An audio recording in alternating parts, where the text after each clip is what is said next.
প্রিয় বন্ধুরা, চলো এখনকার ক্লাসে অর্থাৎ ব্যাকরণের এই ক্লাসটিতে আমি আলোচনা করব বাগধারার ষষ্ঠ পর্ব। এর আগে 5টি পর্ব আলোচনা করেছি। যদি না দেখে থাকো অবশ্যই আমার চ্যানেলকে সাবস্ক্রাইব করে নাও এবং আমার চ্যানেলের প্লেলিস্ট থেকে সবগুলি পর্ব দেখে নাও। তো আকাশ কুসুম, এটা হবে অবাস্তব চিন্তা, মিস্টেক হয়েছে, অটা মিস্টেক হয়ে গেছে, অবাস্তব চিন্তা। অল্পবিদ্যা ভয়ঙ্করী, সীমিত জ্ঞানের বিপজ্জনক পরিণাম। অন্ধকারে ঢিল ছোড়া, ছোড়া বানানে 6 চন্দ্রবিন্দুটা মিস্টেক হয়েছে। অন্ধকারে ঢিল ছোড়া মানে অনিশ্চিত কাজ। উড়ো চিঠি, পরিচয় গোপন রাখা পত্র। আষাঢ়ে গল্প, মিথ্যা কাহিনী বা উদ্ভট কাহিনী। উলুবনে মুক্তা ছড়ানো, অস্থানে অমূল্য দ্রব্য নিক্ষেপ। ঈদের চাঁদ, পরম অভিপ্রেত।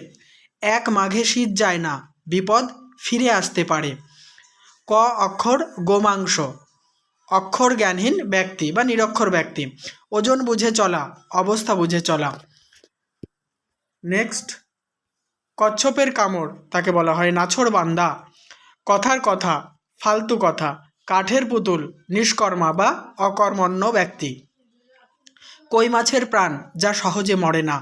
গরিবের ঘোড়া রোগ, সাধ্যের বাইরে লোভ। কেষ্টবিষ্টু মহেশ্বর, গণ্যমান্য ব্যক্তি। কলির সন্ধ্যা, বড় বিপদের শুরু। কান ভারী করা, অপরের বিরুদ্ধে বলা। চক্ষু চড়ক গাছ, কান ভারী করা মানে গোপনে অপরের বিরুদ্ধে বলা।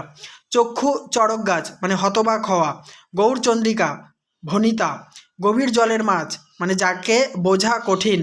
গো বেচারা, অত্যন্ত নিরীহ প্রকৃতির মানুষ। গোদের ওপর বিষ ফোড়া, কষ্টের ওপর কষ্ট। গোয়ার গোবিন্দ, একগুয়ে, গোয়ার বানানের গয় চন্দ্রবিন্দুটা মিস্টেক হয়েছে। ঘোল খাওয়া মানে নাস্তানাবুদ। তাহলে বন্ধুরা, এই পর্বের আলোচনা আমি শেষ করছি। এর আগে যে সমস্ত পর্বগুলি আলোচনা করেছি সেগুলি দেখে নিতে পারো এবং অবশ্যই আমার চ্যানেলকে সাবস্ক্রাইব করে নিও। আমি প্রতিটা পর্বে 25টি করে বাগধারা আলোচনা করছি।